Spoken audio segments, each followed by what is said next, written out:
We're going to begin today's build with formers. Go ahead and remove all the formers from your kit. If you take a look at your formers, you're going to see a stack symbol. Anytime you see a stack symbol, that tells us that we're going to be stacking parts together and gluing them.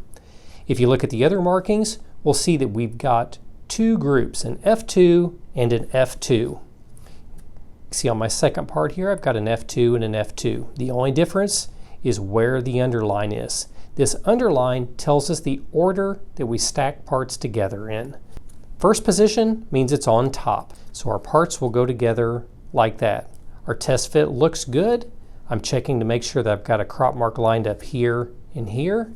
Once I'm happy with my test fit, we'll simply glue the two parts together.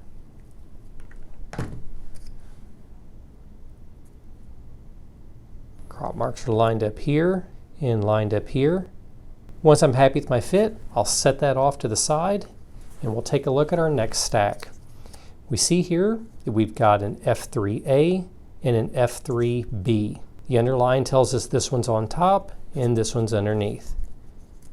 Line your crop marks up at the top, and when we flip it over, we have a crop mark on the first one but not the second one, so we'll use this window here for alignment. Once I'm happy with my test fit, I'm going to add some glue and we'll bring our two parts together.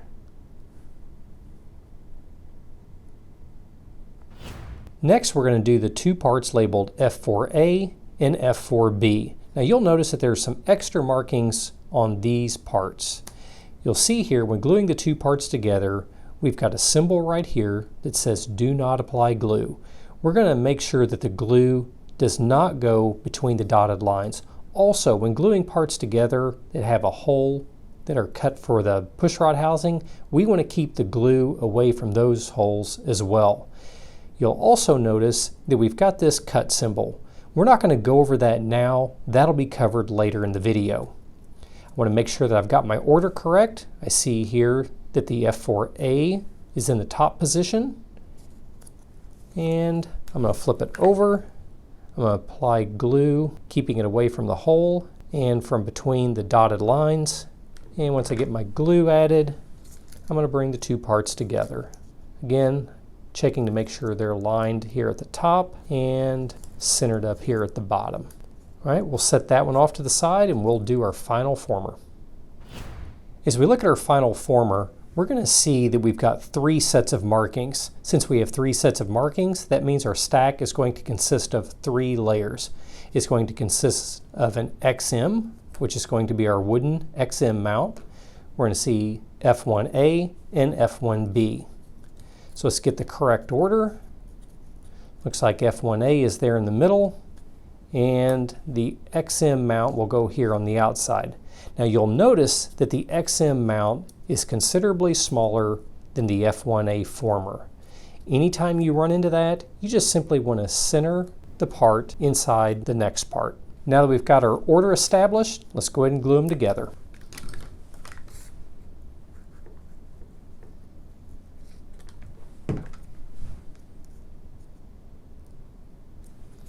Got good alignment top and bottom.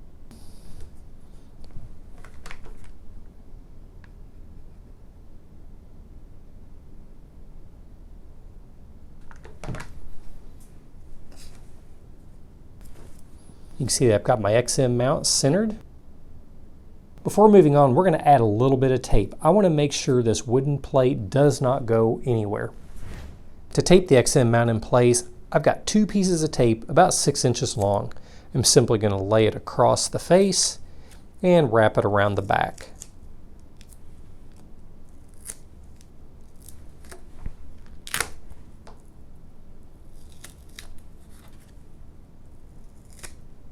Once I've done that, I'm going to use a razor blade and I'm just going to trace this X cutout.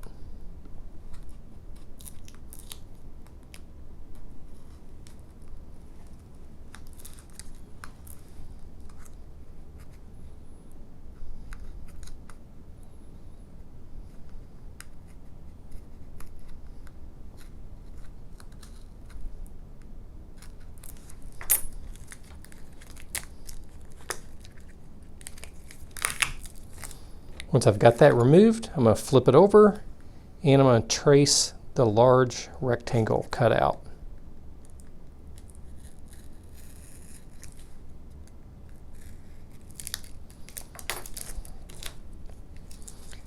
Kind of mash these down and out of the way.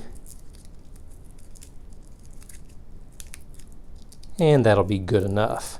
Now that we've got the formers done, let's start building the fuselage.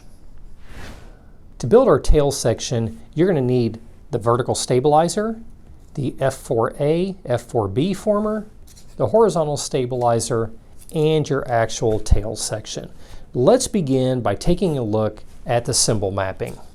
Anytime you see the remove foam symbol, we're going to be tearing foam away. In this case, we're going to be cleaning out this channel on this side and over here on this side. Anytime you see this symbol, we're going to be tearing away the paper. We're going to be doing that on this side and this side as well. Let's begin by tearing the paper away.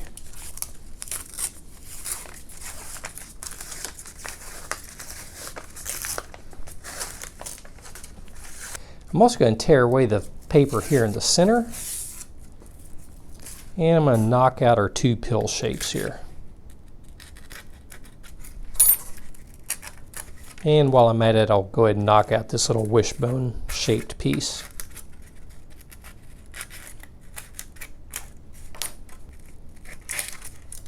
Once that's been done, using a barbecue skewer, I'm going to tear away this channel.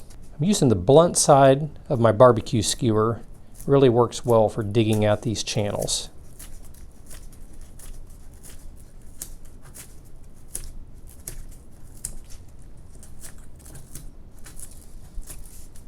You can see that it's not really clean, so I'm going to spend a little bit more time removing foam.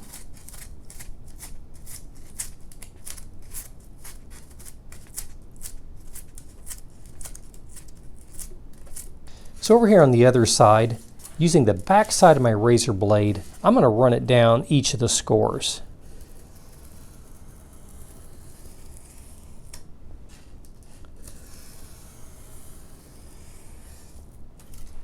We'll see if that helps this channel come out a little better than the first one. Oh, it's much easier.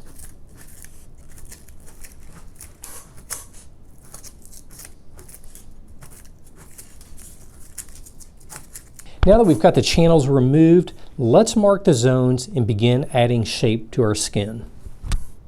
In order to achieve the right contours for the aircraft, we need to add shape in specific areas. So using my Sharpie, starting right here in this corner, I'm going to kind of draw a shape that looks about like this. These are the areas we're going to be concentrating on. Now, it doesn't have to be exact, but I want to focus on this specific area. I'm going to mirror it over here on the other side as well. Also, I'm going to be adding a little bit of shape from here up to right there. Also going to add a little bit of shape from this line to the corner and from this line to this point here. Now that we've identified our zones, let's talk about adding some shape. To add shape to our part, I'm going to line up the edge of the table with this line right here. I'm going to rotate my part about 45 degrees. Next, I'm going to apply firm pressure with my right hand, and I'm going to draw the part downward with my left hand. Line it back up to the line, and I'm going to drag it down. I'm going to move my hand over and repeat the process. Move my hand over and drag it down. Move my hand over and drag it down. As we do that, you'll start to see that the part is getting a little bit of contour right through here. I'll go over that again.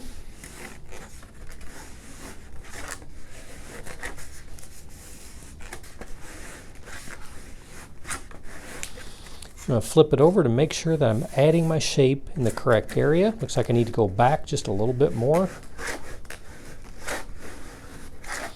You can see that I'm keeping my right hand very flat. All right, once we've done that, I'm going to add just a little bit of shape to this area right here.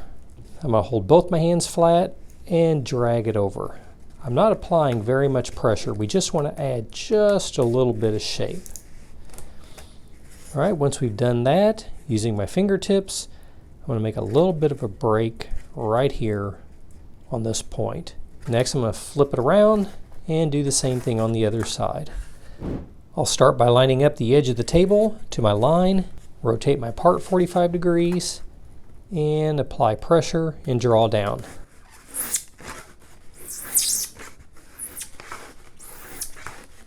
Add a little shape in this area. I'm going to bend this point over.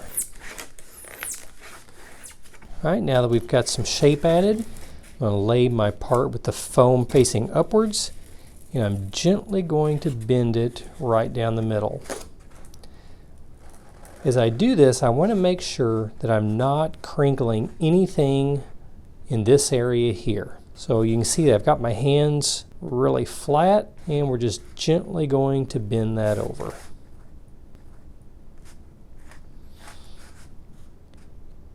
You can see that I'm going very slowly. I want to make sure that that foam has plenty of time to crush. If we go too fast, you're going to get crinkles right along where we're pressing down.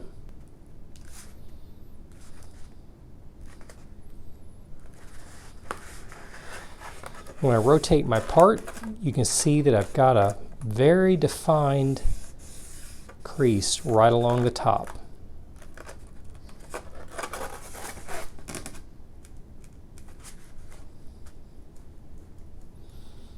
As I'm squeezing this together, I'm being very careful not to add any crinkles along the tail section.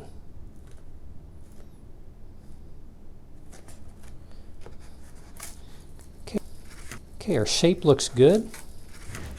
Next, we're going to add a B-fold of sorts. Now, normally whenever you do a B-fold, the side plate is beside the bottom plate, and you're going to fold it up 90 degrees. In this case, I'm going to rotate it up to about 80 degrees. So you can see that I'm not pushing it all the way over. Once we've done our test fit, I'm going to run a bead of glue about 5 inches, and we're going to stop. Next, I'm going to rotate the side over to about 80 degrees, and I'm going to hold this in place until the glue's had a chance to cool down. Give this about 2 minutes to cool down, then we're going to do the same thing on the other side.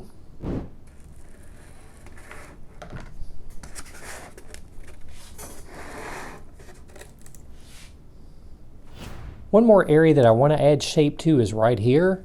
I can kind of do that with my thumb very carefully. We want that to be a nice rounded shape. We're going to be dropping our former in before too terribly long, and I want to make sure that my fit looks good. I think we can live with that. I'm going to do the same thing on the other side.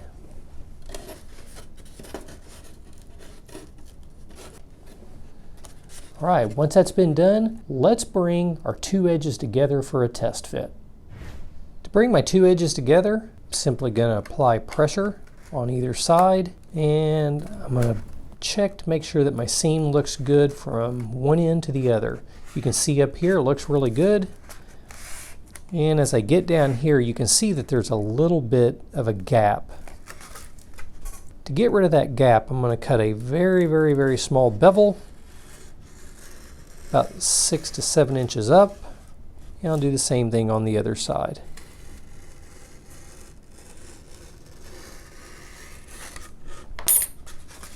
Now when we bring our edges together, it'll look really good from one end all the way up here to the other. That looks good. Let's go ahead and tear off about 5 pieces of masking tape, then let's glue the 2 edges together. When bringing the 2 edges together, one thing that I found that is really helpful is I'm going to lay a piece of tape across just like this. Next, I'm going to fold the tape back, and if you look close, you're going to see a little sliver of paper right there. Once that's been done, I'm going to add a bead of glue from the end, and I'm going to shoot just past the tape. I'm going to bring my two edges together. I want to make sure up there at the top that my corners are lined up exactly. And when I'm happy with my seam, I'm simply going to pull the tape across. Next, I'll go ahead and apply tape anywhere the seam looks good. And while that's cooling down, we can go ahead and shoot glue inside this gap.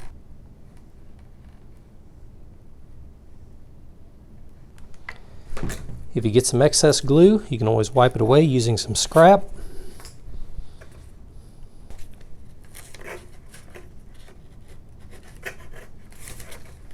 And we'll let that cool down for just a minute, and then we're going to do a test fit with our former.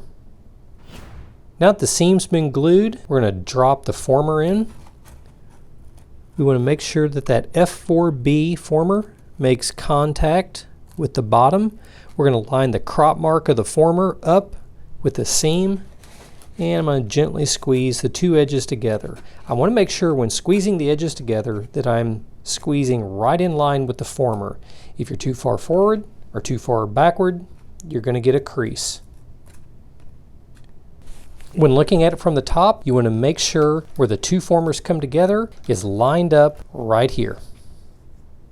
Now that our test fit looks good, I'm going to pull my former out, and you're going to see indentions where the former was inside the skins. I'm going to add glue where I see those indentions.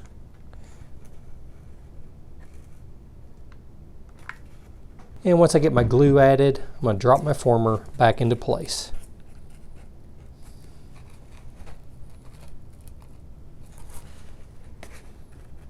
I'm going to flip this over. I want to make sure that my F4B former is flush right here, and I want to make sure it's rotated correctly. Making sure it's lined up to my crop mark. Need to push in at the bottom a little more, and I'm going to pinch and hold until the glue's had a chance to cool down. Now that we've got the former glued in place, we need to cut a slot in the former so that our spline will go in place. So this is what our spline looks like. This is a part that I actually forgot to have you remove from your kit. I'm going to chalk that one up to old age. So if we look back at our former, you'll remember that we had a cut icon. And I told you we were going to be talking about it later. Well, it's time. So if you take a look, you'll see that we've got a dotted line here and here. Using a razor blade, we're going to make a cut along those dotted lines.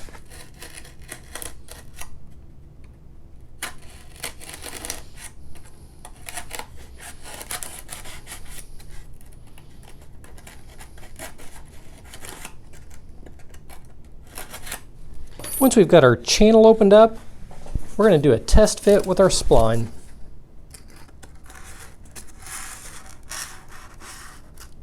We're going to run it all the way back until this foam edge is even with the face of our former.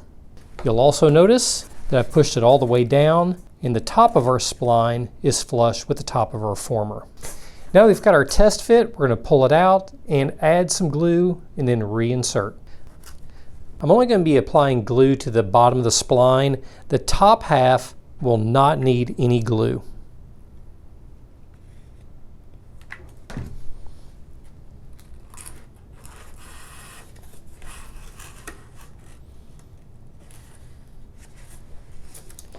Very important that the spline is centered, so I'm going to eyeball it looking straight down inside the cavity. If I need to move it one way or the other, I can run a barbecue skewer from the back and move it left or right. Once the glue's had a chance to cool down on the bottom, I'm going to run a bead of glue where the spline meets the former, and I'll just apply a little bit of glue on either side. We'll let that cool down before moving on. Now we need to open up this slot so our horizontal stabilizer will easily slide into place. The first thing I'm going to do is I'm going to take and I'm going to pinch this little piece right here. What that's going to do is that's going to open this slot up just a little bit. But you'll notice that we've still got foam hanging downward. So holding my razor blade flat, I'm going to push it right into the foam and remove anything that's hanging down below the edge of the paper.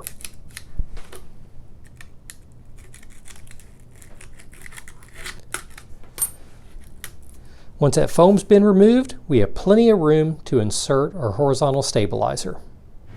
Before we get started on our horizontal stabilizer, let's take a look at the cymbal mapping. We'll see two familiar cymbals, the remove foam here and here. Let's go ahead and do that now.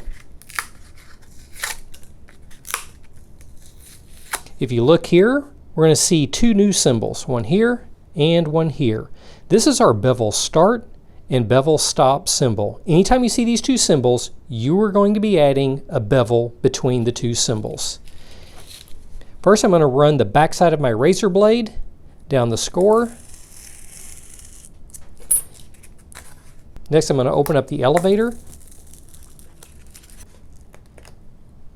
Then I'm going to add a bevel starting here, and I'm going to draw it straight across. You'll see that I've got my razor blade at a 45-degree angle to the table, and then it's also swept 45 degrees forward in the direction that I'm drawing the blade.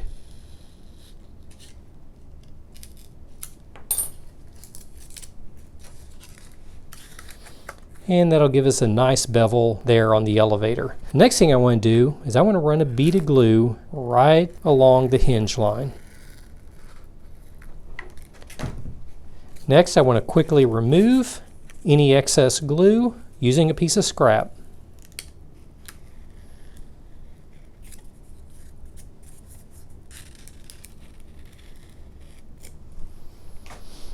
I'm going to hold the elevator in the open position for about a minute or so. I want to make sure that glue has a chance to cool before letting go. Once the glue's had a chance to cool down, we need to wrap this paper tab around the leading edge of the horizontal stabilizer. I'm going to start by running a bead of glue where the paper meets the foam. Once I do that, I'm going to turn my part vertical and hold it in place for about 20 to 30 seconds. Once that's had a chance to cool down, I'm going to run a bead of glue near the edge of the paper. Once I've added glue, I'm going to rotate my horizontal stabilizer flat, and I'm going to drag it across the table as the glue is cooling. I want to make sure that I keep it moving just a little bit. If you don't, it might stick to the table. Once that's done, we're going to do the same thing on the other side.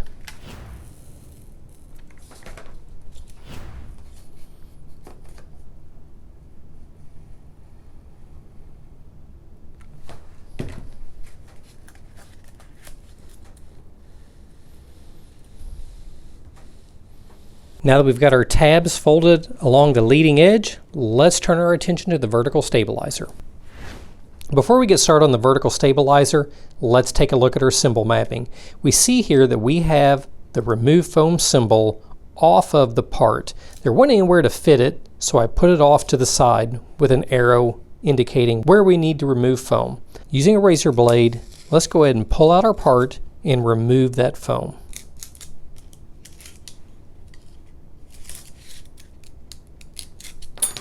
Using the backside of a razor blade, I'm going to run it down each of the scores. And we'll peel away our foam. Next, we're going to add a bevel between the two bevel symbols.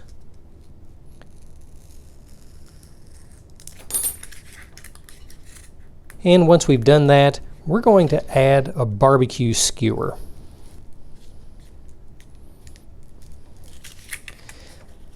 I want you to notice that I'm going to be putting glue where the paper meets the foam on the side that does not have the bevel.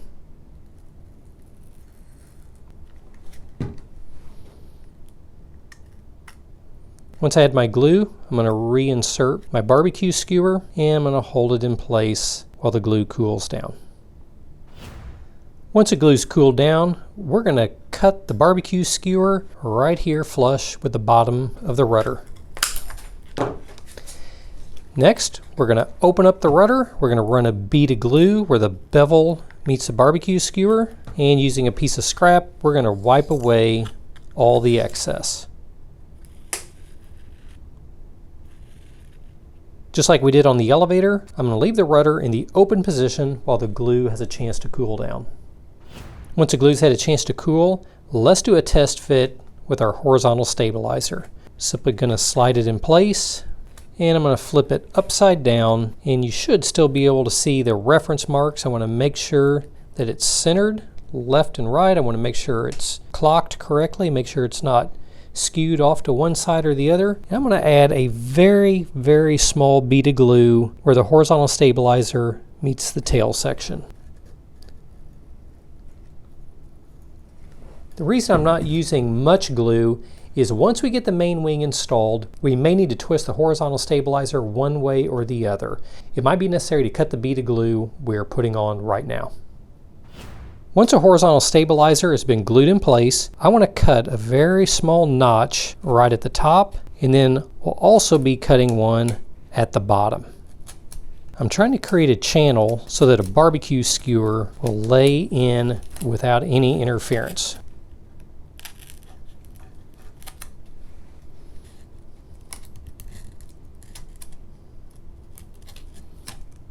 Once I have my notch cut, I'm going to test fit my rudder assembly. You can see that my barbecue skewer is dropping into that notch we just made. Once I'm happy with my test fit, I'm going to run a bead of glue on the bottom of my vertical stabilizer. I'm going to drop my barbecue skewer into its notch and center the assembly on top of the tail section. I'm going to hold this in place for about 1.5 minutes. I want to make sure the glue has plenty of time to cool. Once the glue's had a chance to cool down, we're going to put a little bit of glue in this gap and also a bit of glue where the foam meets a barbecue skewer. Once we've added glue, I'm going to push down and close that gap and hold that in place. Give that a full 2 minutes to cool before moving on. Once that's cooled down, let's install our first push rod housing. I'm going to run it through one of the 2 holes, and I'm going to run it all the way to the back until I can see it through one of the little pill-shaped slots at the back.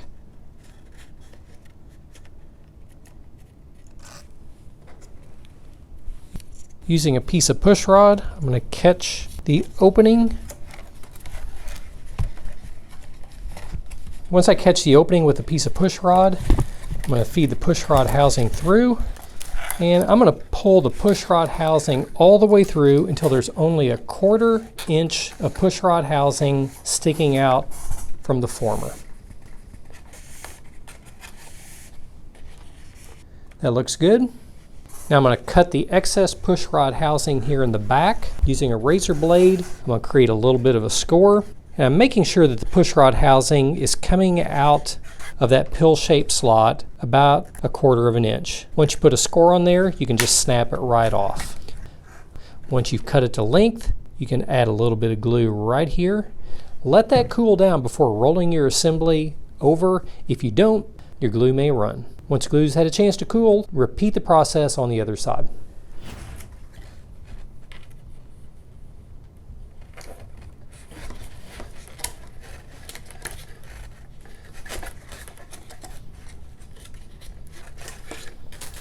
Once you've got your push rods in place, we're going to turn our attention to the nose of the aircraft. To build the nose, you're going to need the following pieces. You're going to need the 3 remaining formers. You're going to need skins C2, C3, and C4, and you're going to need your power pod. Let's begin by adding a bead of glue down the middle of skins C2 through C4.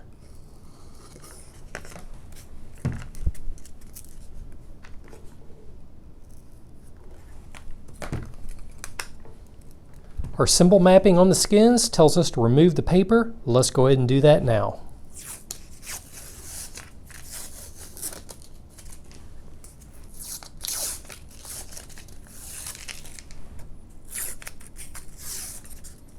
While we're waiting on the glue to fully cool on the skins, let's take a look at our power pod. We'll see here that we've got the remove foam symbol. So we're going to remove foam here and here. Using the backside of a razor blade, I'm going to run it down each of the scores, and then we'll tear away the foam.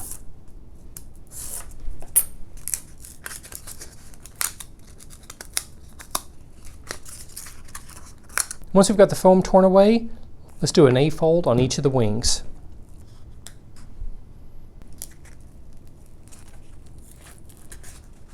Let's give our glue a chance to cool everywhere, and let's start adding shape to the parts. When adding shape to the C4 skin, the shape that we're going for is not a perfect circle. So we're going to identify the zones where we need to add a little bit more shape. To establish our zones, I'm going to line up the crop mark to the center mark on the skin. And you can see here that the former is really round. From about here to here, the former is pretty flat. So what I'm going to do is I'm going to line up the center mark and the center mark, and I'm going to rotate it to about here. You can see that I'm coming off this corner just a little bit. Line up my crop mark here in the center, roll it around, and we're going to come off. So we're going to be adding shape from about here to here. That'll be the area that we're going to be spending most of our time on. Now, I'm going to line up the crop mark on the bottom to the very edge, and I'm going to rotate it around. It's pretty flat on the bottom, but we start having to add a lot of shape from about here to here. So we're going to add shape in this area. I'm just going to eyeball the other side. It doesn't have to be exact, just pretty close.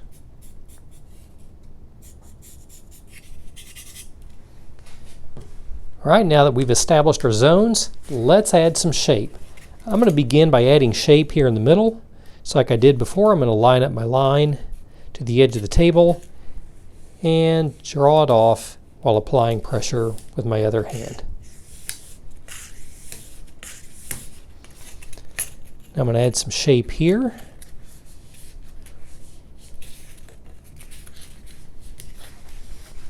And I'll flip it around and do the same on the other side. Now if we look at our former, it's not perfectly flat. There is a little bit of shape. So what I'm going to do is I'm going to add just a little bit of shape right here.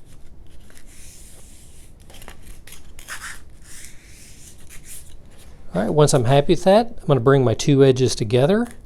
That looks good. I'm going to apply a bead of glue to one side or the other. When bringing my two edges together, I'm going to take the side that does not have glue, and it's going to shingle slightly over the top of the part that does have glue. I'm going to let that glue cool down for a couple minutes before moving on. Feel free to add a piece of masking tape. This will really help hold things together. Once that's had a chance to cool down, grab your former that's labeled F3A, F3B. We're going to do a quick test fit. I'm going to line my crop mark up at the bottom and my crop mark up at the top, and I'm going to push my former down. I notice it's a little bit too tight, so I'm going to pull my former out, and I'm simply going to take and roll it on the tabletop while applying pressure. This will crush the edges just a little bit, which will allow it to fit in a little bit easier.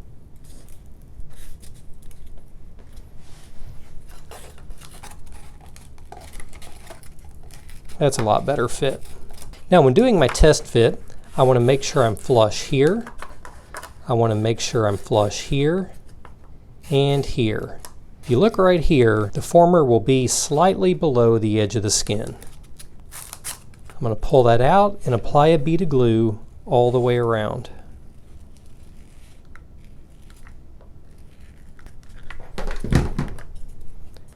Line up my crop marks top and bottom and drop my former back into place. When putting formers in, it's always better for them to be slightly loose rather than tight. Checking to make sure I'm flush here and here and here. I'm going to apply pressure to the sides while the glue cools down. Once that's had a chance to cool down, let's install our F2 former. I'm going to line the crop mark at the top up with the crop mark on the skin at the top.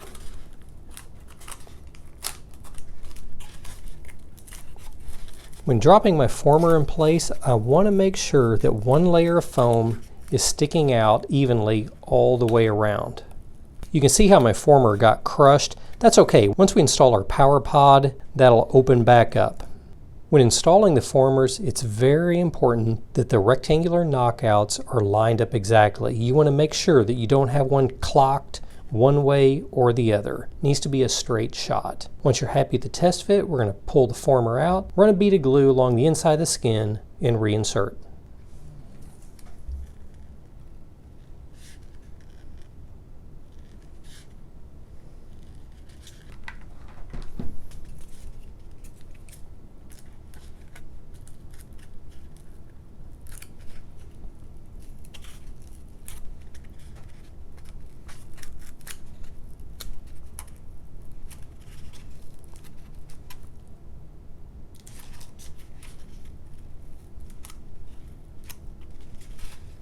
While I'm positioning the former as the glue's cooling down, I'm looking straight down to make sure that the rectangle knockout is lined up exactly to the previous former.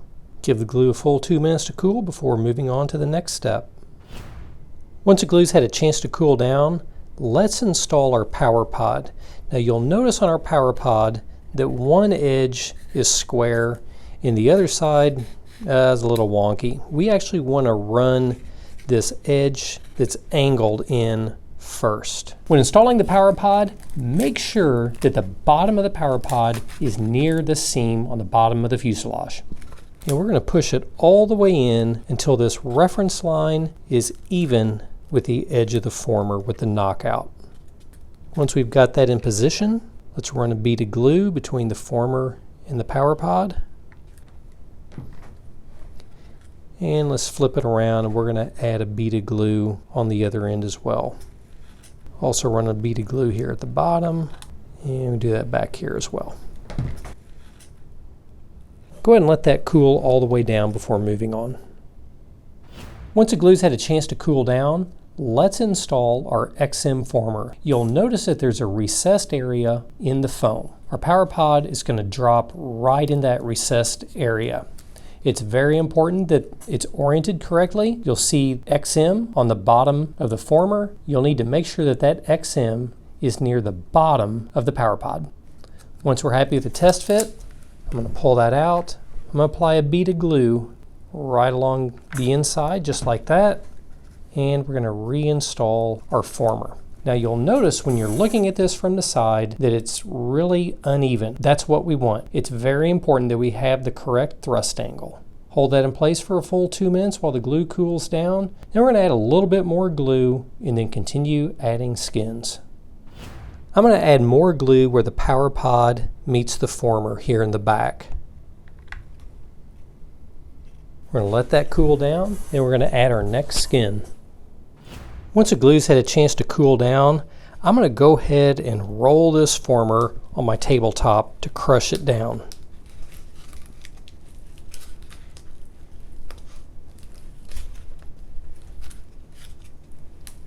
Once that's been done, I'm going to grab my skin labeled C3 and I'm going to add shape. It's going to be going around a round former, so we're going to add an even amount of shape all the way around.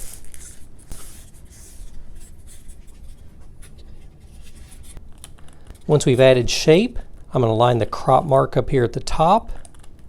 And we're going to do something called a glue and wrap method. So what I'm going to do is I'm going to line up about 2 inches of the skin.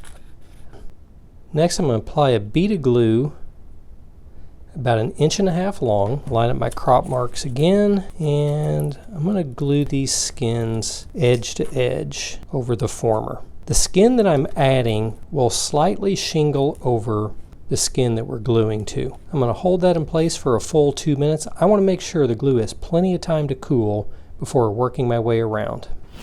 Once the glue's had a chance to cool down, I'm going to wrap my skin around the former, and you can see that I'm shingling over the part that I'm going to be gluing to. I'm going to bring it all the way around, and my seam looks really good. Sometimes you can get by with this, sometimes you'll have to do this in 2 to 3 steps. But I'm really happy with my fit, so I'm going to open that and I'm going to run a bead of glue where my former meets the skin. And go all the way around.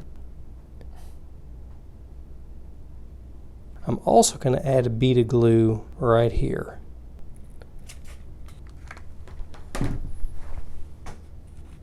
I'm going to carefully wrap it around, making sure my seam looks good. And I'm going to hold that in place for a full 2 minutes while the glue cools down. Once that's cooled down, we're going to do the same on the other side. Looks like my edges are coming together really nicely. So we're going to go all the way to center again. We're going to bead of glue right here. Drop it down as far as I can get it. And I'm going to run a bead of glue on the back edge of this first former. And I'm going to carefully close it, making sure that my seam looks good. I'm going to hold that in place for a full 2 minutes. I want to make sure the glue has plenty of time to cool. Once that's had a chance to cool down, I'm going to add a little bit of extra glue anywhere that I see a gap. I'm going to wipe away any excess. I want it to be in the gap, but I want to make sure it doesn't build up on top of the former. As that's cooling down, we're going to add shape to our part labeled C2. Since we're going around a perfectly round former, we're going to add an even amount of shape all the way across. As I'm adding shape to this, I want to make sure that I maintain a 90-degree angle between my part and the tabletop. That's going to require me to rotate the part as I'm drawing it downward.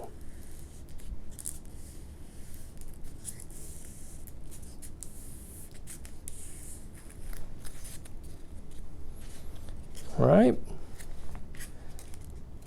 I'm going to bring it together here in the middle. As I'm bringing my edges together, I notice that there's a little bit of a gap. It isn't fitting perfectly, so I'm going to add a bevel all along the back edge of this skin. You can see I'm not removing very much material. It won't take much.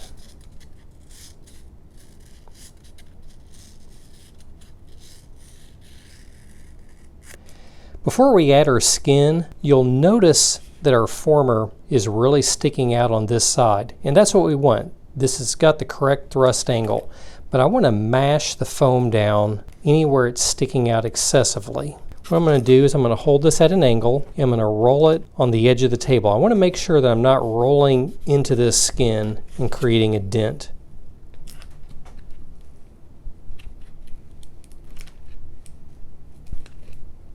You can see how I've created a bevel along this edge. I'm going to go over and mash it down with my fingers a little bit more. That way, whenever we put our skin on, it's not going to be making contact with the foams. I'm going to add a bead of glue across the middle. My bead is a little over an inch long. Line up my crop marks. And we're going to hold this in place for a full 2.5 minutes while the glue cools.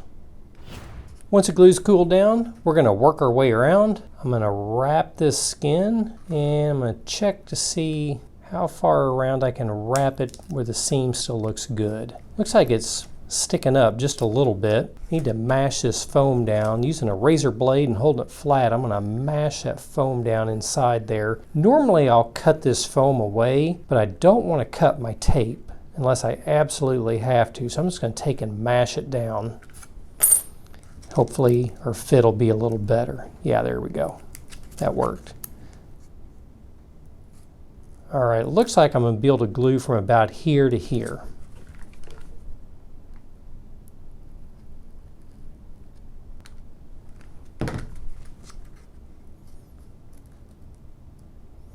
Got a lot of excess glue coming out, so I'm going to have a piece of scrap on standby here. Bring that together, and we'll wipe away all that excess.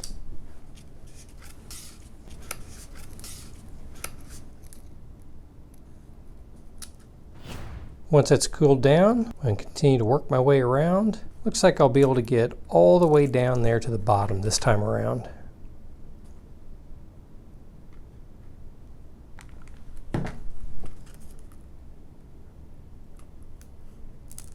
Once the glue cools, we're going to flip it around and do the same on the other side.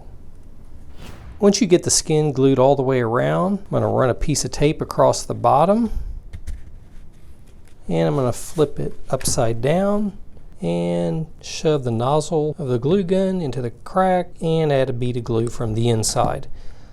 I'm going to hold that in place while the glue cools. Once the glue's cooled, we're going to attach the nose to the tail section. What I'm going to do is I'm going to bring these two corners together right here. You'll notice that the paper from the nose is shingling over the paper of the tail section just slightly. We're going to start by just putting a drop of glue right here in the corner.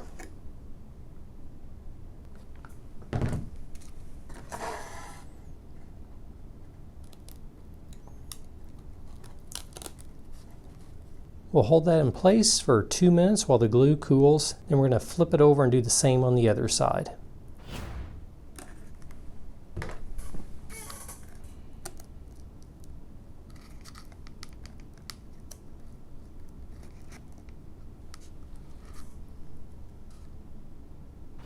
Next, we're going to want to glue this piece in place, and I've got it matched up to the nose. I'm going to shoot a little bit of glue behind it, and we're going to hold this in place for a full 2 minutes. Do the same thing on the other side once the glue's had a chance to cool.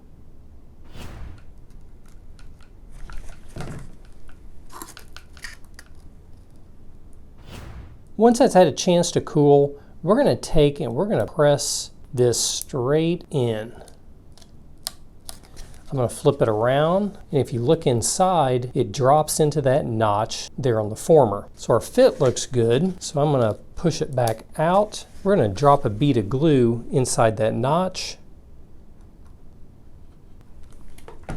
and we're going to take and push straight in and hold.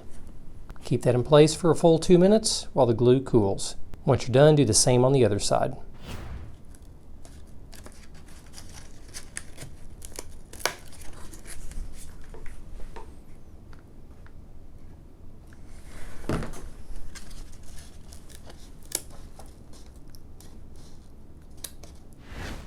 Now we're going to switch gears and we're going to work on the wings for a little bit. Go ahead and remove parts G1 through G5 from your kit.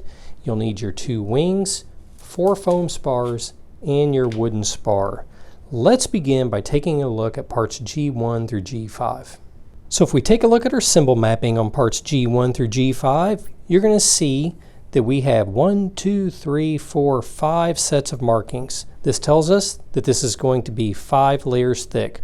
Let's put them in order based on the underline. This is the first, this is second, third, we've got fourth, and fifth.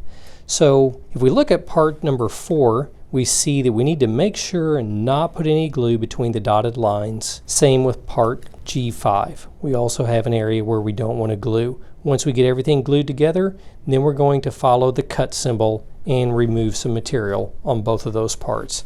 Let's go ahead and start by gluing G1 through G3 together.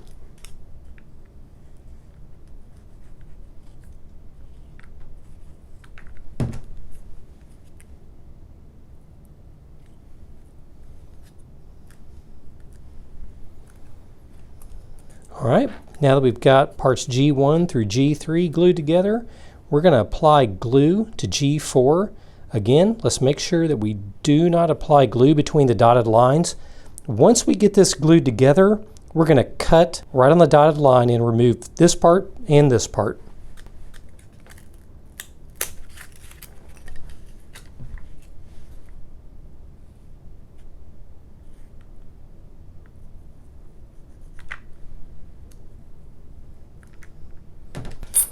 Got a little bit of excess glue there, so I'm going to wipe that away. All right, I'm going to flip it over using my razor blade. I'm going to connect the dots. And we'll tear those 2 parts away. So remember, on G5, we're not going to apply glue between the dotted lines.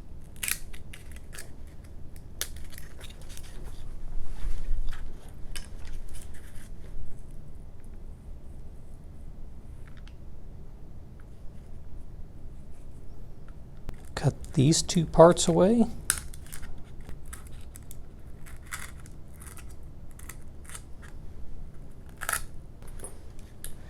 All right, once that's done, we'll set this assembly off to the side and turn our attention to the wingskins.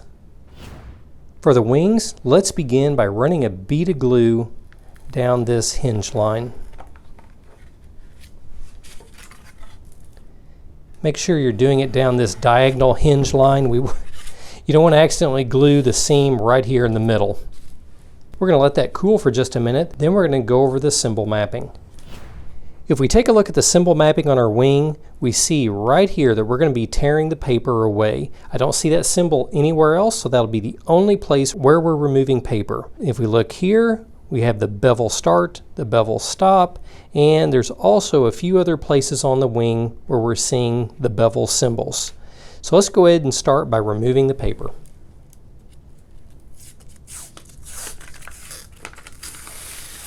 Once we've removed the paper, using the backside of a razor blade, let's go down each of the scores and open them up just a little bit.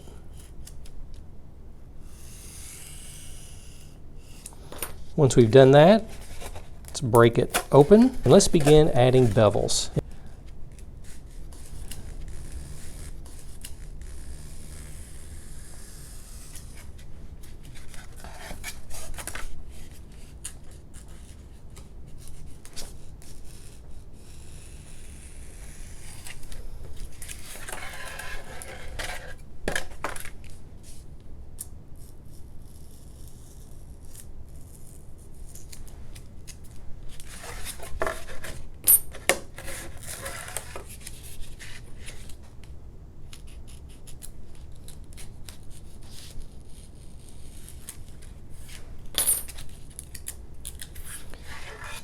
On the aileron, we're going to run a bead of glue right along the hinge line. And using a piece of scrap, we're going to wipe away the excess glue. Be sure and leave the aileron in the open position until the glue's had a chance to cool. Once that's done, you can do the same thing on the other half.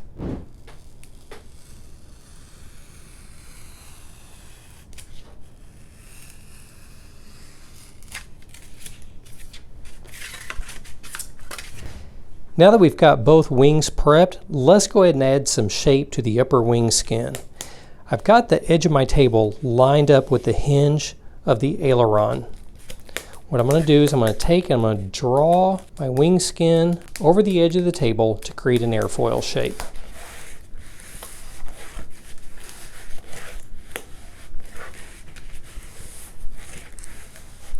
I'll end up spending a little bit more time towards the leading edge of the wing.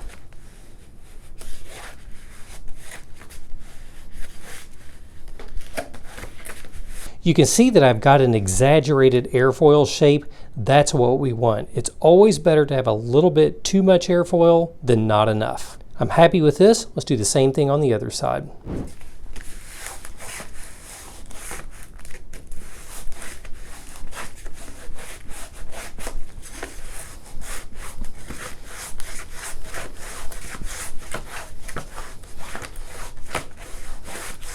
All right, that looks good. Let's go ahead and glue our two wing halves together. To glue the two wing halves together, I'm simply going to run a bead down one side or the other. And when I bring the two halves together, the side that does not have glue is going to shingle over the side that does have glue. This pushes all the excess glue to the inside where it'll be hidden. Hold that in place for a full 2 minutes while the glue cools before moving on. Once the glue's had a chance to cool, you'll see that my airfoils are up. I'm going to line up the edge of the table with the seam, and I'm very gently going to take and push down.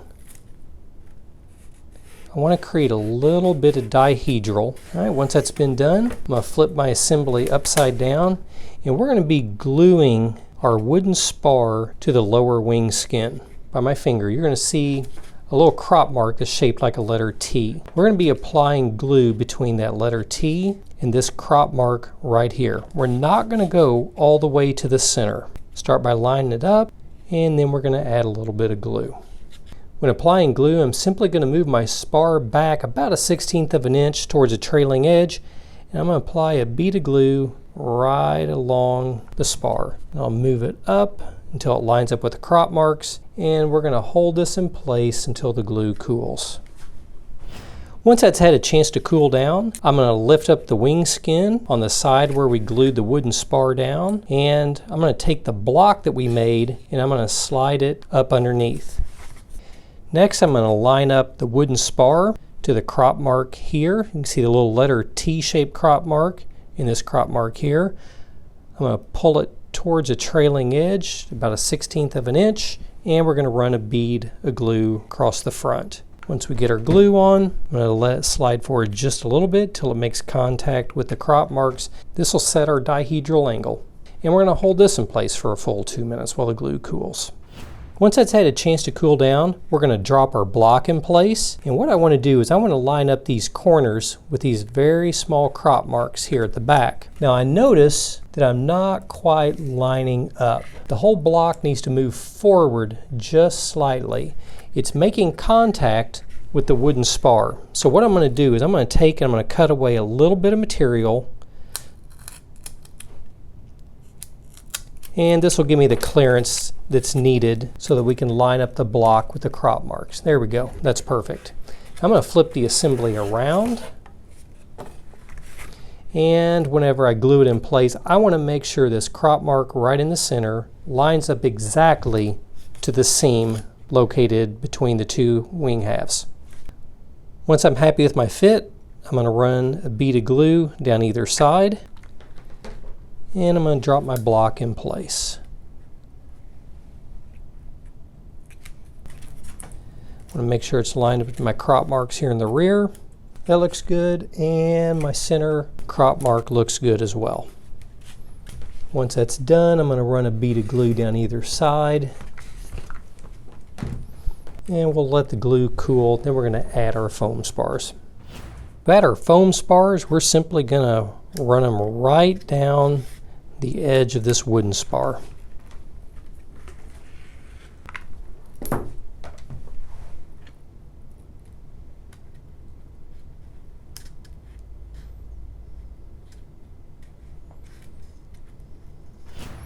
Got a couple reference marks, one here and one here we can use for the rear. And I'm going to put those to the inside of the line.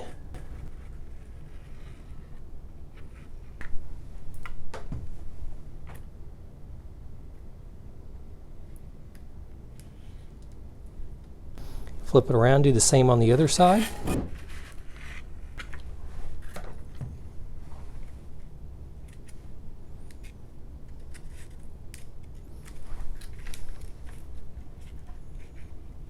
Now that that's done, we need to add some servos.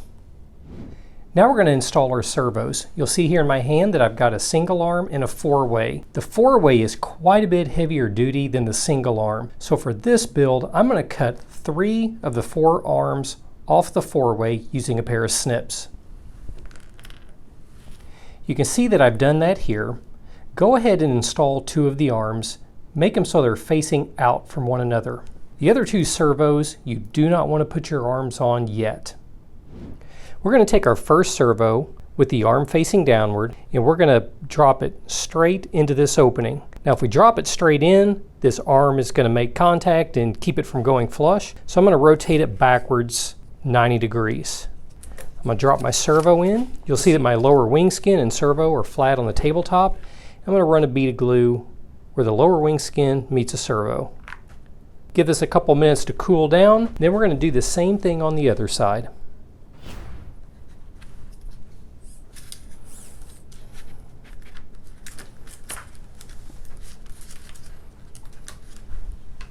Once we've got both the servos in place, we're going to take one of the female ends of the connector and we're going to feed it straight through the assembly. You can see now that it's coming out the other side. Next, I'm going to make a bend. You'll notice that this is the male connector. And what I need to do is I need to feed it in the side, and I need it to come out this hole right here.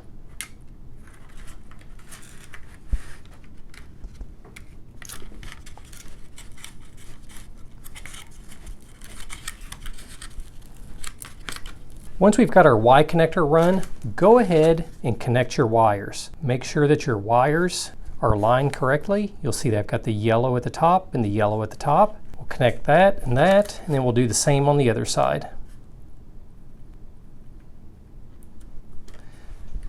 Once we've got our connections made, go ahead and add some tape. We don't want these popping loose.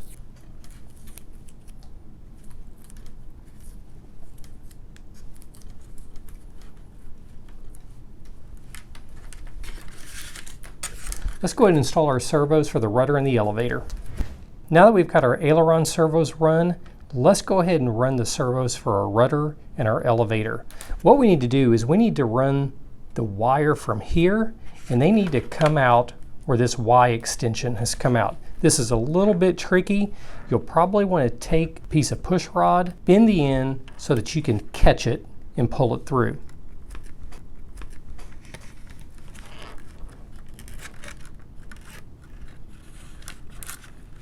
There's one.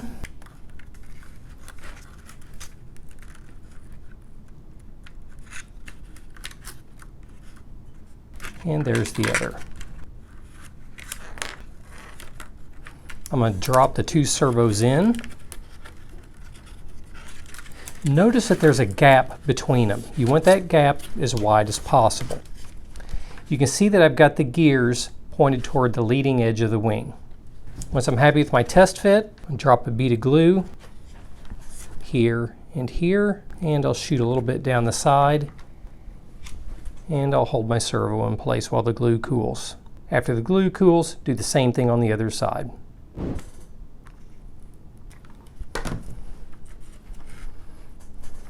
This last servo's canted just a little bit, so I'm using a piece of my push rod to push it all the way flush against the sides there at the bottom.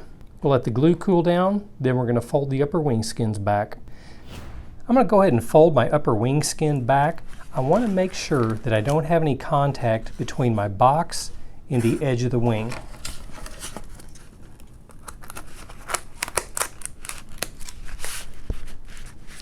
My fit is snug, but it isn't binding or creating any creases. I'm really happy with that fit. So that looks good. You can see where I'm applying even pressure all the way across the surface of the wing. I'm doing this so I don't create any creases. Open that up, run a bead of glue right along the seam, right along both of the spars, all the way down. I'm being pretty liberal with my glue, and I'm going to run a bead of glue here along the back of the lower wing skin as well.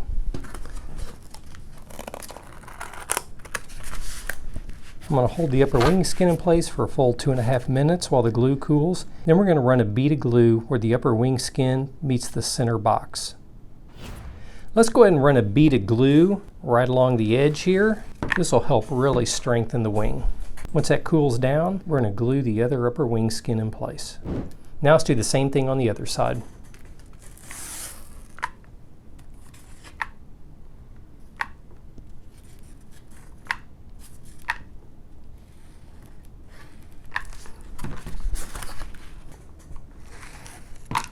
Make sure the glue's had plenty of time to cool, then we're going to test fit our wing onto the fuselage. First thing I'm going to do when test fitting the wing is gather up all the wires. Next, I'm going to drop my fuselage straight down. And you'll see how my spline is running between my servos. And when I gently squeeze the two together, I'm noticing I've got a gap right here at the bottom. I'm going to flip the assembly upside down. Here in the back, everything is coming together very nicely. It's up here at the front that I've got the issue. As I take a look at it, I see that I'm going to need to remove a little bit of material here at the front in the center. So using my razor blade, I'm simply going to hold it straight up and down and follow the leading edge of my wing. I'm not pressing down really hard, I'm just marking the area that I want to cut away. And now I can lift my wing up and out of the way. You can see I'm just removing the smallest sliver of material. Doesn't take much.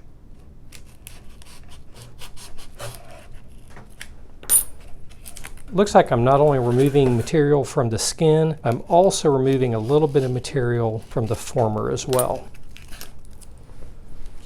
Okay, once I got the material removed, I'm going to drop my wing back in place, and now when I bring my wing down, it'll lay flush. Now that we've got our fit, let's talk about where we're going to be applying glue. If you look closely inside the aircraft, you'll see that the spline is making contact with G1. And if you look down at our power pod, you'll see that the power pod is making contact with G4. Whenever we're applying glue, you'll want to make sure that we're applying glue to the underside of the spline and on the underside of our power pod. That is what's going to be key to keeping our aircraft held together. I'm going to apply a heavy bead of glue on the underside of the spline, heavy bead of glue on the bottom of the power pod, and also on the F4A former. I'm going to feed my wires through carefully. I'm going to drop the fuselage on my wing. I'm going to flip the assembly upside down. I want to make sure that I'm lined up. I can see that the seam on my wing is lined up to the seam on the fuselage, front and back. While the glue is cooling down, I'm going to flip this over. I want you to see that I'm applying pressure to the spline. Make sure that you're not applying pressure to the skin. That'll create crinkles. Once the glue starts to set up, we can flip this over, drop it down on the tabletop, and push straight down. I'm going to push down on the spline, and I'm also going to be applying pressure right here where there's a former.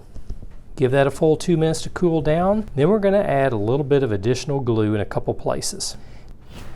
One additional area that you can add glue is where the former meets G1.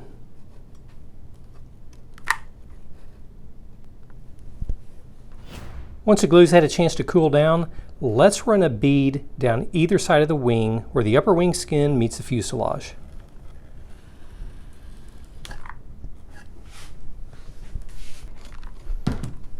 Give the glue plenty of time to cool, then we're going to start doing some trimming on the fuselage. Now that the wings have been glued in place, once again we're going to play connect the dots using a razor blade. I'm going to hold my razor blade to match the edge of the foam right here. I'm going to play connect the dots, and I'm going to work my way all the way here to the back. By the time I get to the back, my razor blade is going to be just like this. So we're going to go from almost flat, and as we make this corner, we're going to twist our razor blade to go straight up. So let's do that now.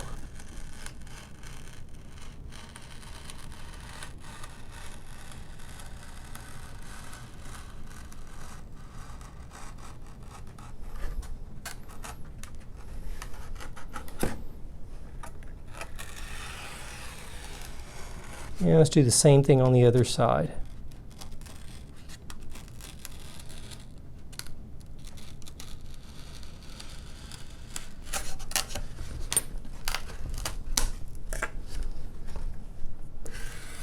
Flatten the foam just a little bit with my razor blade.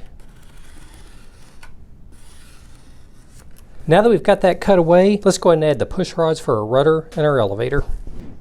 You can see where I took 2 of the 4-way servo arms and cut them down into singles. I've run my push rods through the innermost hole. It's very important when running the push rods for the rudder and the elevator, you run it through the innermost hole. If you run it to the outside, it'll probably be pretty uncontrollable in flight. Let's go ahead and feed our first push rod into the housing. Okay, we're going to run our first push rod through. Going to run it all the way down and drop the servo arm on the gear. It's a little bit tricky to do. There we go. And we'll do the same on the other side.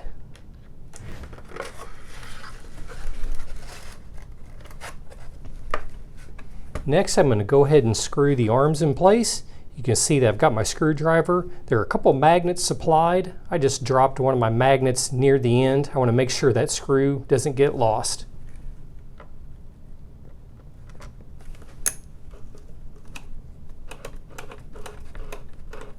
Now let's do the same on the other side.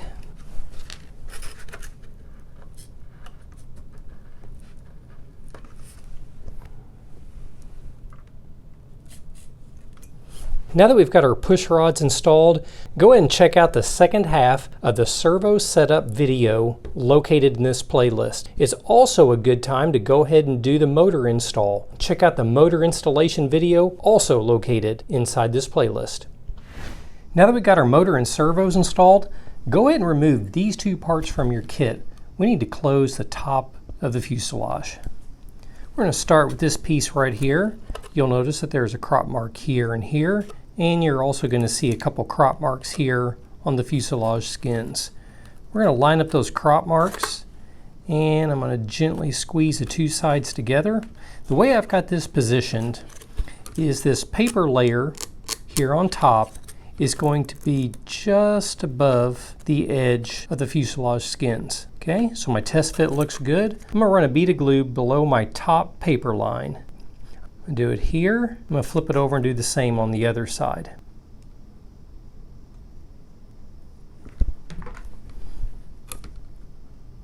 And I'm going to line up my crop marks again, making sure my paper shingles over the foam ever so slightly. And I'm going to gently bring my 2 edges together. I'm going to hold this in place for a full 2 minutes while the glue cools, then we'll install the other piece. Now let's install our other part. Just like before, the paper on this part is going to shingle over the exposed foam. And as far as alignment goes, I'm going to line up this edge flush with the former. Bring my edges together, and our test fit looks good. Just like I did on our first piece, I'm going to run a bead of glue below the paper line on top.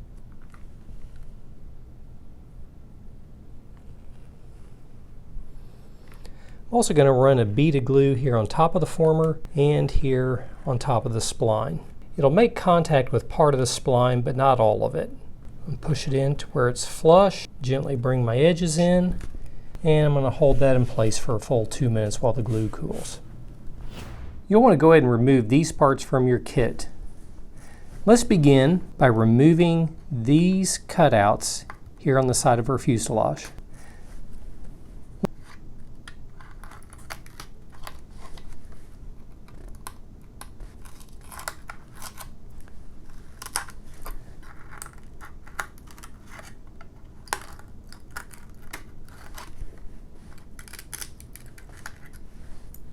Once you get your parts removed, go ahead and discard them. We want to make sure we don't get them mixed in with these. Go ahead and cut these three apart.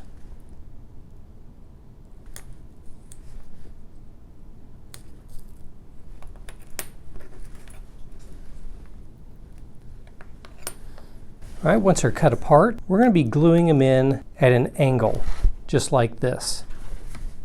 I'm going to add a bead of glue right across the foam on one side and right along the edge of the paper on the other side. Once that's been done, I'm going to drop my part in. The rectangle piece that I'm dropping in, you'll notice that the paper is shingling over the paper on the fuselage. Now we're going to do the same thing on the other two parts. A bead of glue on the foam and a bead of glue right along the edge of the paper.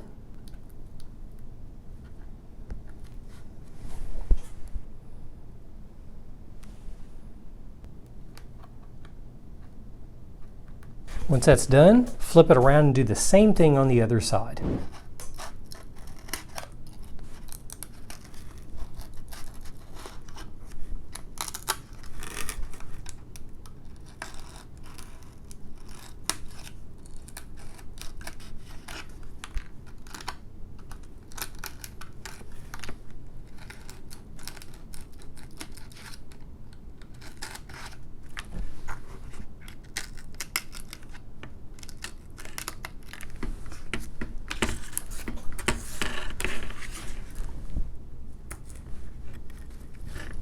Now that we've got this detail added, let's work on the canopy. To build a removable canopy, you'll need these 8 parts.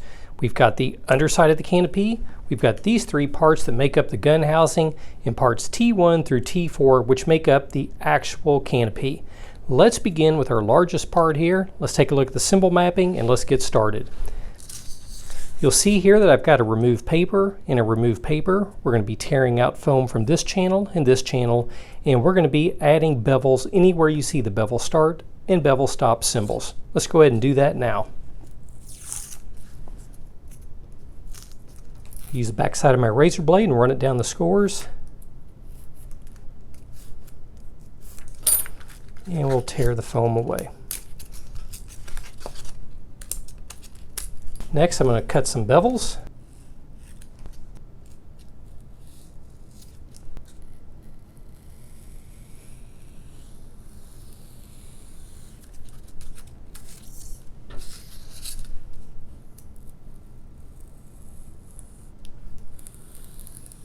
Once we've got all our bevels added, I'm going to punch out these little rectangles here in the middle.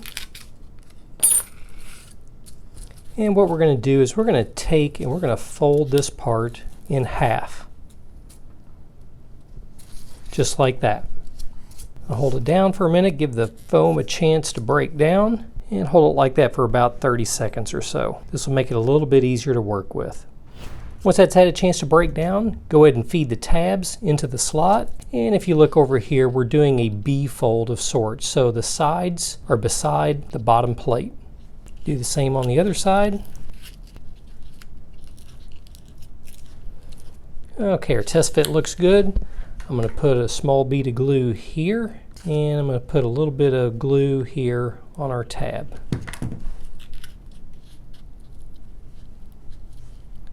Once that gets dropped in place, I'll run a bead of glue right here.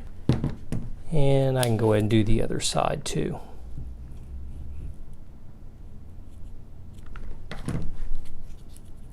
Give the glue a chance to cool down before moving on. Once that's been done, let's go ahead and peel paper off of this part. And this part as well. Go ahead and add your bevel where indicated.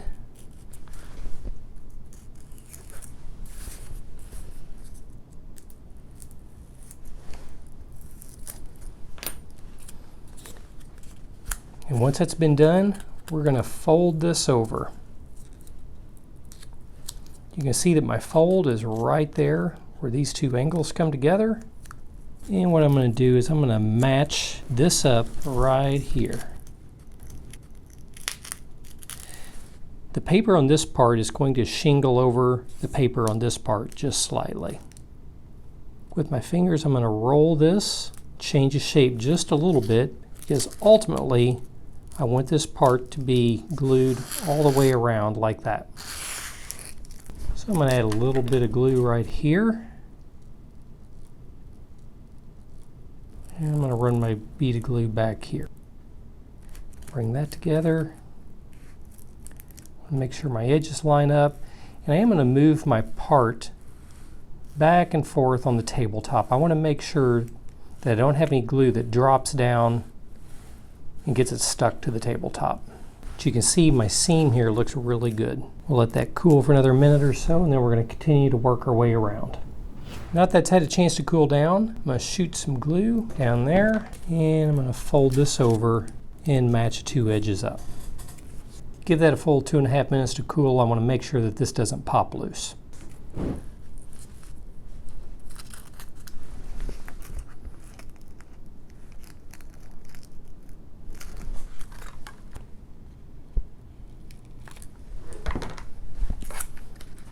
Now that that's had a chance to cool down, we're going to work on parts T1 through T4. Let's start by removing paper from all 4 pieces.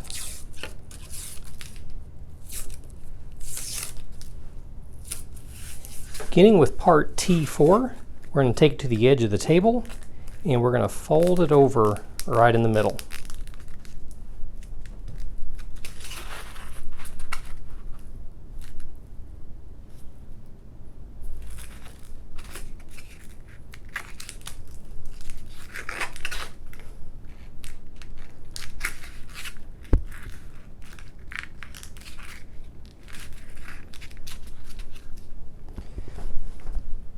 You're going to want to fold this all the way over and hold it in place for a couple minutes. We want to make sure that the foam really breaks down there in the center. Also, you're going to see some foam sticking out past the paper. While I've got it folded, I'm going to hold my knife vertically and remove that excess foam. I'll flip it over, check to make sure I got it on both sides.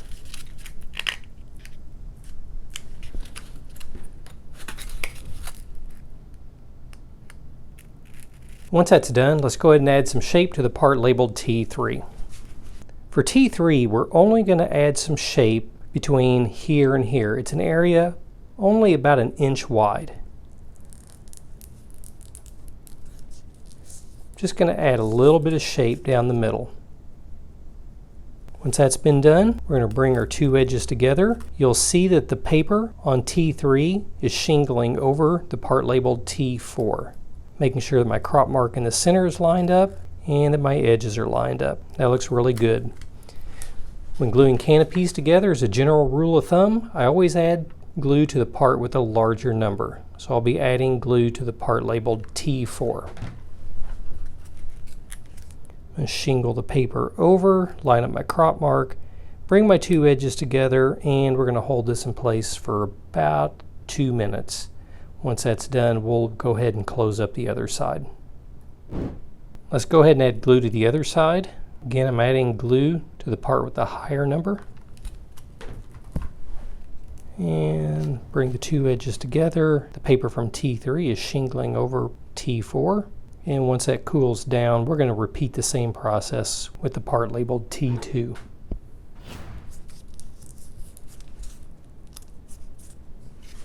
And let's do a quick test fit. That looks good.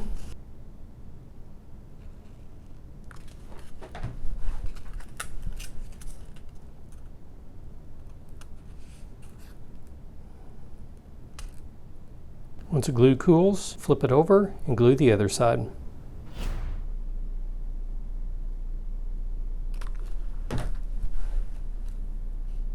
So for the part labeled T1, we're going to be adding shape a little bit differently. You're going to notice a peak here and here, also a very faint peak here and here.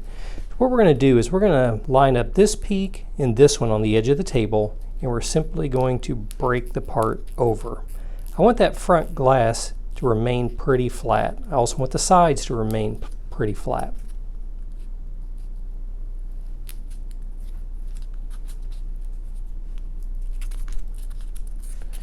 All right, once we've got our shape added, I want to flip my part upside down. This is very important. You'll notice that all my markings are running down one side. It's real easy to get this turned around and glue it like this. It'll physically go on, but it won't be correct. So I want to make sure when gluing the edges together that all my markings are running down the same side. Now if I do a test fit, I'm going to have a little bit of interference from the foam. We're going to need to cut a bevel on one piece or the other. I'm going to cut a bevel on the part labeled T2.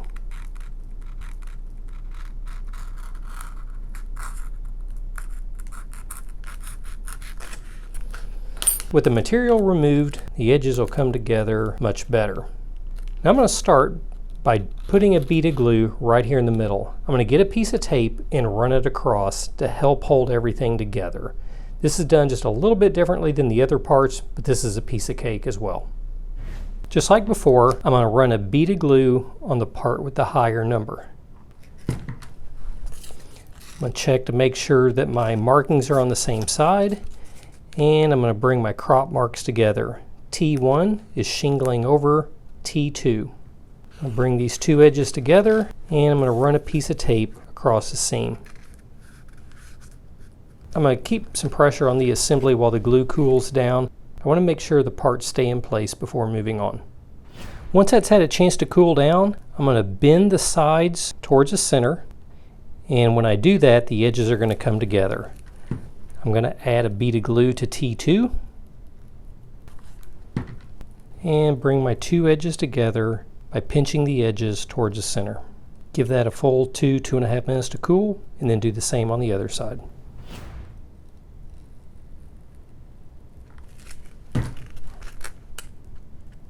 Once that's had a chance to cool down, I'm going to pinch my edges together and we're going to cut a slight bevel all the way down.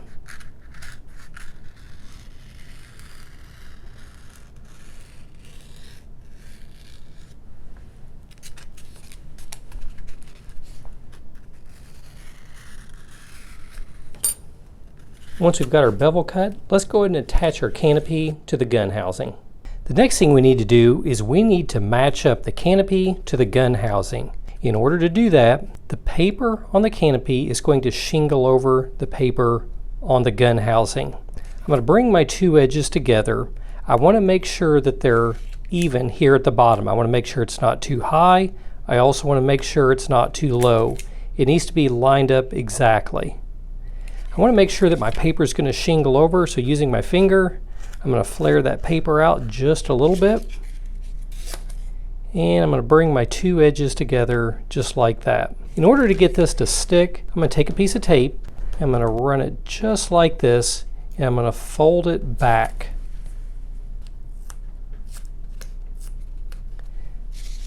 Once I do that, I'm going to run a really heavy bead of glue right along the edge of the gun housing.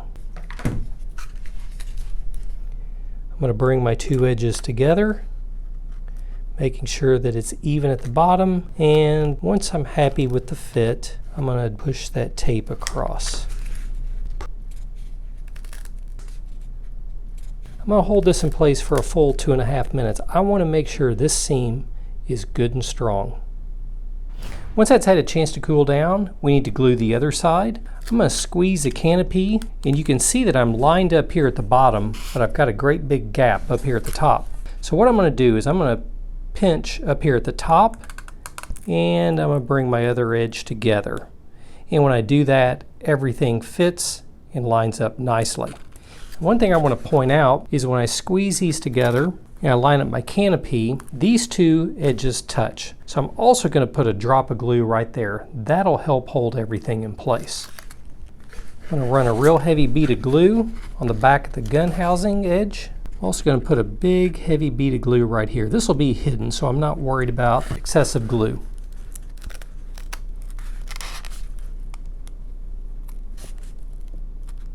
And just like before, you're going to have to hold this in place for a full 2.5 minutes. Make sure that the glue has a chance to fully cool before letting go.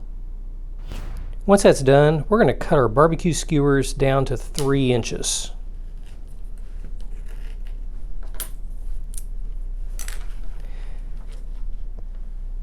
You can see I'm simply laying my barbecue skewer on the tabletop, pushing down with a razor blade, and rolling it back and forth.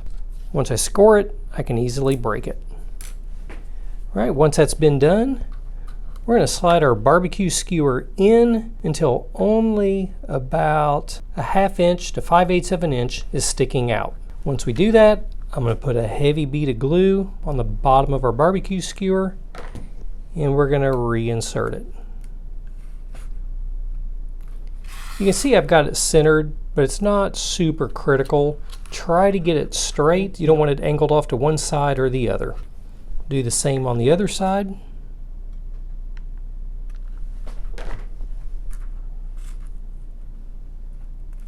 And we're going to let that cool down just a bit. On this step, we're going to push our barbecue skewers into the former located right here. What I want to do is I want to slide this straight in. I want to make sure that as I'm looking down from the top that it is exactly centered. So I'm looking down, look centered, and I'm going to take and just push it straight in until this makes contact right here. Once I've got it pushed all the way in, I'm going to gently squeeze the side of the canopy until I'm lined up exactly with the fuselage. So on this next step, what I'm going to do is I'm going to pull this assembly out, and I'm going to apply a bead of glue right inside here, all the way down. And pry this up just slightly.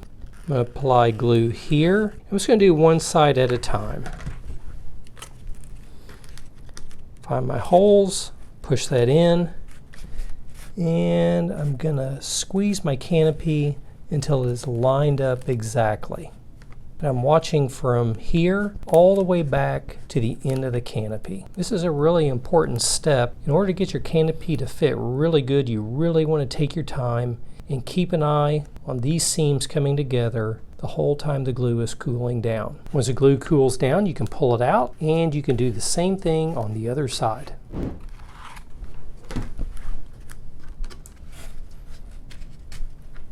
I'm going to check to make sure this side looks good.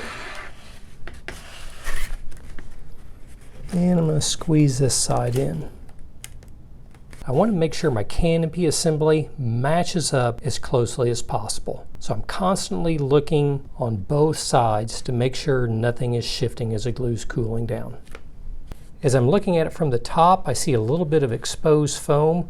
Once the glue's cooled down, I'm going to go in there with a razor blade and separate that bottom plate from the canopy and let this pop out just a little more. So as I'm looking down at it from the top, I can see a little bit of white foam exposed right there.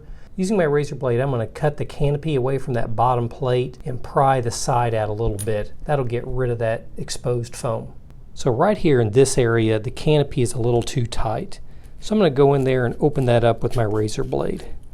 I'm going to pry that edge out just a little bit. And I'm going to fill that cavity with glue. See if that looks better. Yep, that got rid of it. Got a little excess glue, so I'm going to go ahead and pull that out. I'm going to let that cool down. Then we're going to add this top piece. On this step, we need to remove foam from both edges. Using the back side of a razor blade, I'm going to run down either side and tear the foam away.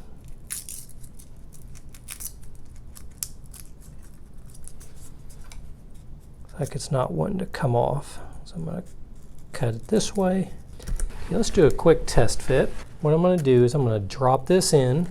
I want it flush up here at the front and here in the back. Now you can see that I've got a gap. I've got a gap on this side as well, so I'm going to go and I'm going to cut a bevel down both edges.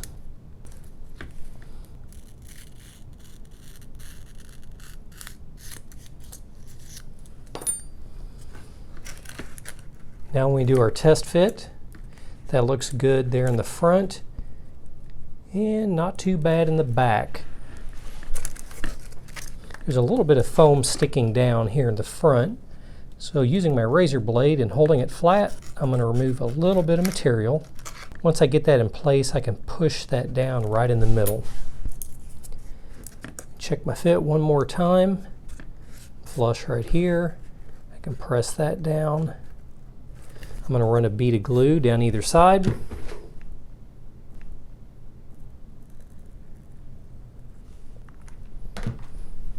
And let's reinsert.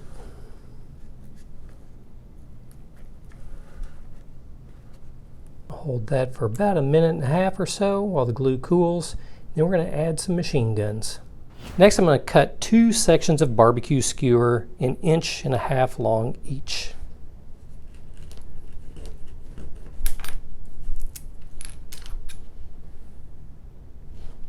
Once I've done that, I'm going to stick my barbecue skewer in. I'll leave it sticking out, probably about 1/2 inch. Stick it in on this side as well. And that looks good. I'm going to pull my whole canopy off. I'm going to drop some glue inside.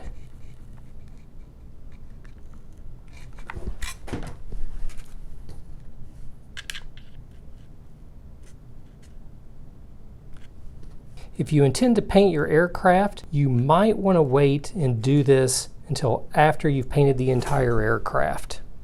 Let's go ahead and set this assembly off to the side and let's add a magnet. Anytime you see a circle with a hashtag or pound sign, we're going to be adding magnets. Let's go ahead and pull this circle out.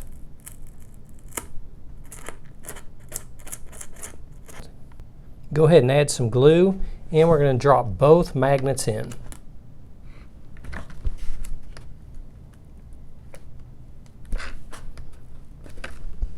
Once we've got the magnets in, I'm going to reinstall the canopy. And I'm going to press straight down without crinkling this area. I want to make an indentation on the underside with the magnet. And I'm going to pull it out. And I can just make out an indentation where that magnet is. I'm going to put a drop of glue right in that indentation. We're going to reinsert our canopy and push it closed. And we're going to hold this for a couple minutes and then we're going to remove the canopy and hopefully that magnet is going to be stuck to the underside. One thing I'm watching is I'm making sure that my canopy is lined up exactly to the fuselage. To do the fairings, let's peel paper away on one side as indicated. I'm also going to add a bevel on both edges.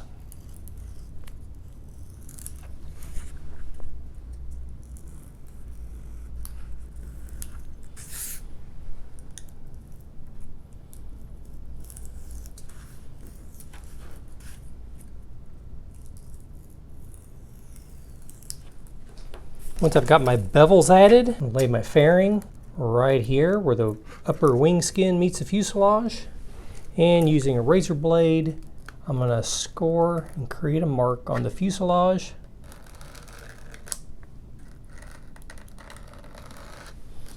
And on the upper wing skin. There's a very faint line. I'm going to add a bead of glue just on the inside of the line.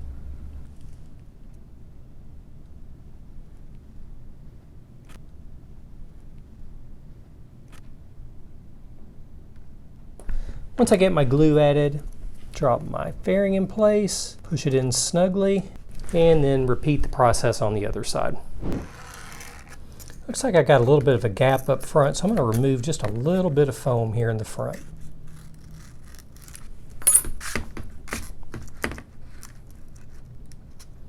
It fits better.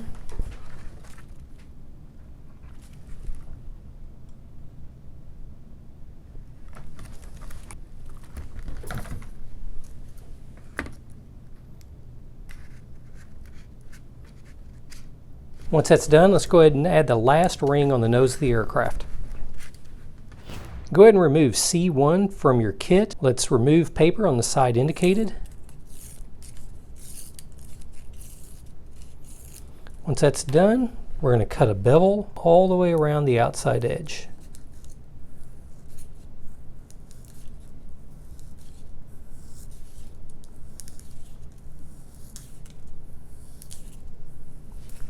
Let's add some shape.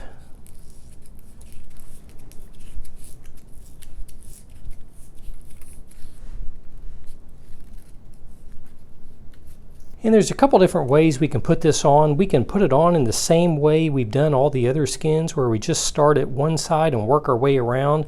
But what I'm going to do this go around is I'm going to put a drop of glue right here, and we're going to glue this on as one piece. Give this a couple minutes to cool down, and then we're going to do our test fit.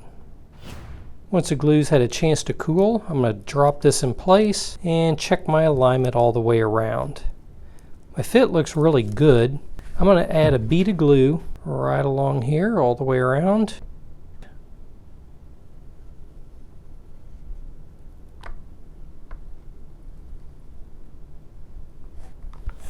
And I'm going to drop my ring in place. I am making sure that the seam is lined up at the bottom.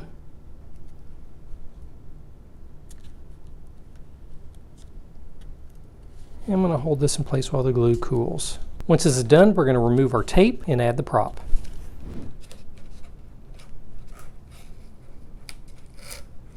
Once the tape's been removed, we just need to add our prop.